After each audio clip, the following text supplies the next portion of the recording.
In our morning rounds, feeling the burn, about 20% of Americans do because they suffer from heartburn, also known as acid reflux. It's on the rise. So we spend billions of medications each year.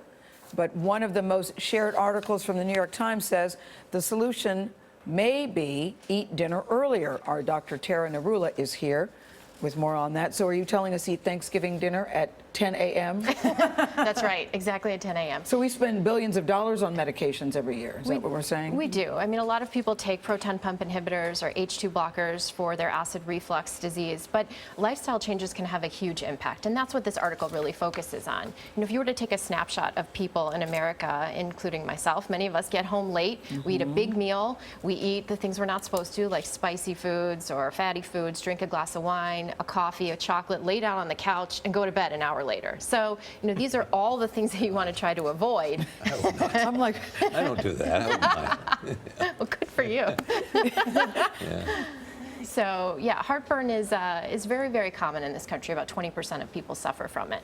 What are the long-term implications of having heartburn? So for some people who have mild heartburn, it can be easily treated with medication and lifestyle changes. For other people, when it's more severe, they can develop either esophagitis, which is inflammation of the esophagus, strictures or narrowings of the esophagus, and in some cases, even esophageal cancer. Really?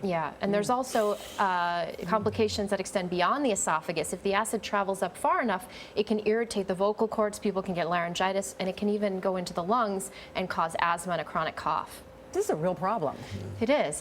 And basically the issue is that with heartburn, you have a dysfunction of the sphincter, which is the tissue that connects the esophagus to the stomach, where it weakens or relaxes. And so the acid and stomach contents go back up into the esophagus. And that's why you feel that burning in the chest. It's not really your heart, but it's the esophagus that sits right next to the heart. so how's it treated other than tums, tum, tum, tum? So the big lifestyle changes that we talk about are losing weight, because we know obesity can trigger it, elevating the head of the bed. So some people can put a wedge under the mattress, eating eating about 2 to 3 hours before you go to bed. Don't lay flat right away. And then unbuckle your belt. Don't wear your Spanx. Yes. You know, anything that late increases for that, abdominal yes. pressure Yes. can help.